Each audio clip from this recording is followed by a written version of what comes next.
After slamming the door shut, Lilly collapsed onto her bed, her sobs shaking the entire room. Her phone buzzed insistently beside her.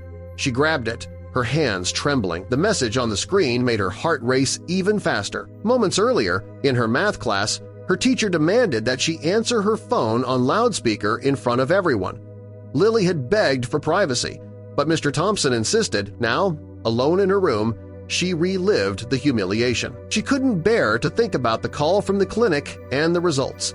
But before we start, smash the like button and make sure to subscribe if you haven't, and hit that notification bell so that you won't miss any new stories. Lilly had always been a diligent student, loved by her peers and teachers alike.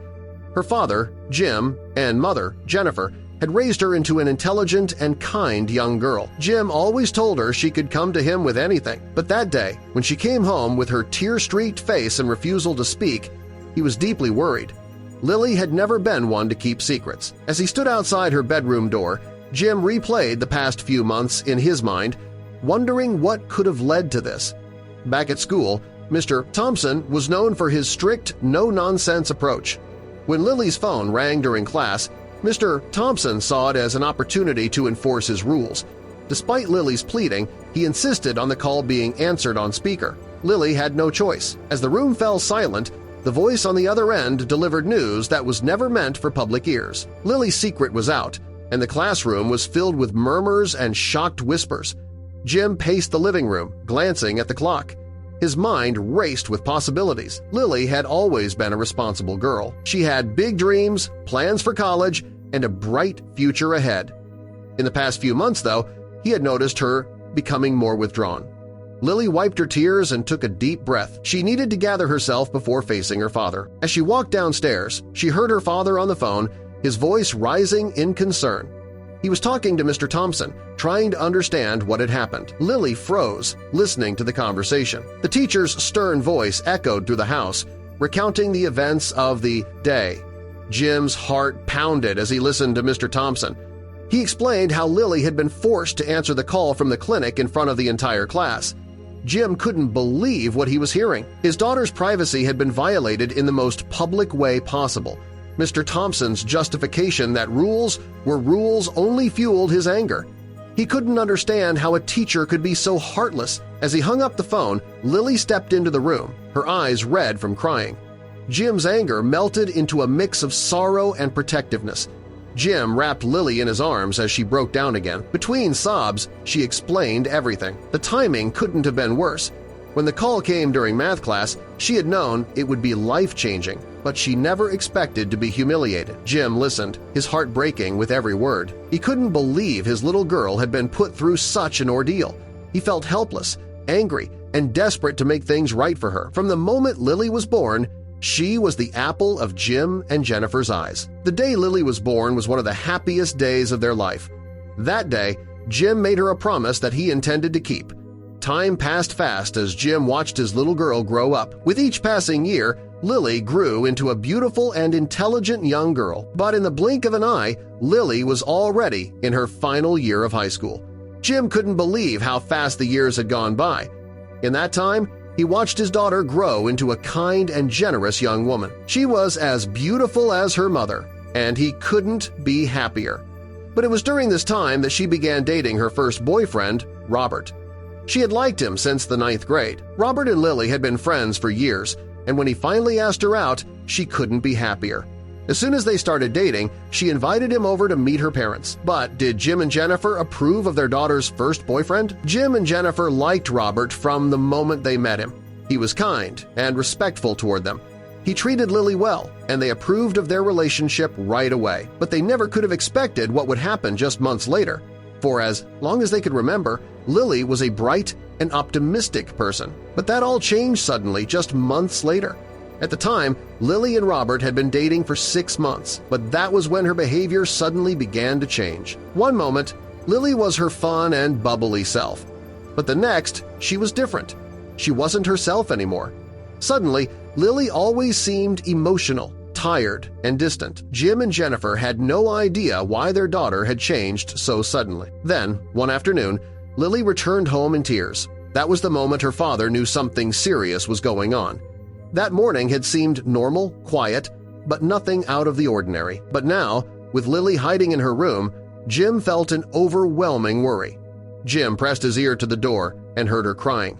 He asked what had happened, but she wouldn't answer. Determined to help, he walked away, anxious and upset. Desperate for answers, he decided to contact her teacher. He looked up Mr. Thompson, a name he'd heard before but didn't know well. Jim dialed the number and waited. When Mr. Thompson answered, Jim asked if he knew what was troubling his daughter. The teacher's response changed everything. In her room, Lilly had composed herself and was walking downstairs just as Jim was on the call. She paused, listening as Mr. Thompson recounted the day's events. Jim's voice shifted from concerned to shocked. Mr. Thompson explained that Lilly had received a phone call from a clinic during class. The call was put on loudspeaker, and the entire class learned about her private visit. Jim, unaware that she had even been to a clinic, was stunned. He asked why this happened, and Mr. Thompson simply replied that rules are rules. Jim's confusion turned to fury. His daughter's privacy had been shattered. He ended the call, shaken, just as Lilly entered the room. Her eyes were red, her expression worn. He opened his arms, and Lilly ran into them, finally ready to explain. Between sobs, she described how she'd started feeling ill, nauseous, and dizzy. Unsure of what was happening, she confided in Robert, who suggested she visit a clinic alone. She had followed his advice. The clinic had agreed to call with the results. Jim listened silently, holding his daughter as she broke down again. He reassured her gently, rubbing her back. "I went for a pregnancy test," she admitted. "They said they would call me with the results." Jim's heart broke. He saw the fear in her eyes, fear of his reaction, fear of the future, but he wasn't angry. His daughter had gone through something life-altering and terrifying at such a young age.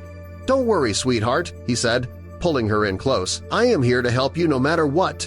Lilly nodded and rubbed at her tear-stained cheeks. She knew her father loved her no matter what, but she was still horrified to tell him the truth. "Today, while we were in class, I got a call," she said through tears. "I'd forgotten to put my phone on silent, and Mr. Thompson heard it ring." Jim listened closely, already suspecting the worst. "He told me to answer and to put it on loudspeaker. I kept saying no, but he wouldn't stop," she recounted. Overwhelmed, she finally complied. It was a call from the clinic. Jim pulled his daughter closer as she continued. The voice on the line informed her, in front of the whole class, that she was pregnant. Laughter erupted, and Lily's humiliation was complete. Jim could hardly believe what he was hearing. The cruelty of the moment and the teacher's callousness ignited a fury in him. They discussed the next steps and decided to visit the clinic together the following day to seek guidance and support. But just as they began to process everything, the school principal called. Mr. Thompson had reported the incident, framing it as a disciplinary necessity. A meeting was requested with both Jim and Lilly. Furious, Jim knew they had to attend, but he was determined to make sure the truth was heard. The meeting was tense. Jim outlined what had happened, emphasizing Lily's emotional trauma. Mr. Thompson stood firm, insisting on school policy. The principal, while recognizing the seriousness, hesitated to take a clear stand. Lily's anxiety deepened, and rumors continued to spread. Jim, growing increasingly frustrated, decided to seek legal advice. He met with a lawyer who specialized in educational rights. The lawyer confirmed what Jim feared: Lily's privacy had been violated. Together, they began preparing a formal complaint and a possible lawsuit for emotional distress. The school's legal team introduced a new claim that Lily's phone had disrupted class, justifying Mr. Thompson's actions. It was a red herring meant to shift blame onto Lilly. Jim and the lawyer recognized the tactic, but knew it could complicate their case. To strengthen their position, Lily's friends submitted written statements supporting her account and highlighting the teacher's behavior. As proceedings continued, a new complication arose. Mr. Thompson filed a countersuit, alleging defamation and emotional distress. This retaliatory move shocked Jim and Lilly, who never imagined seeking justice would provoke such an aggressive response. Their lawyer reassured them, explaining it was a strategy often used to intimidate and derail cases. But they stayed the course. Then, a breakthrough. The school's own records revealed past complaints against Mr. Thompson for similar misconduct. This confirmed a troubling pattern and shifted the narrative. Their lawyer emphasized that the school had ignored warning signs, allowing the abuse to continue. It was the turning point they needed. When the decision came, The courtroom fell silent. The judge condemned the school's actions, citing the clear invasion of privacy and emotional harm inflicted on Lilly. The court ruled in their favor, awarding damages and mandating policy reforms to protect students' rights. Tears streamed down Lilly's face as the weight of the ordeal lifted. Justice had prevailed.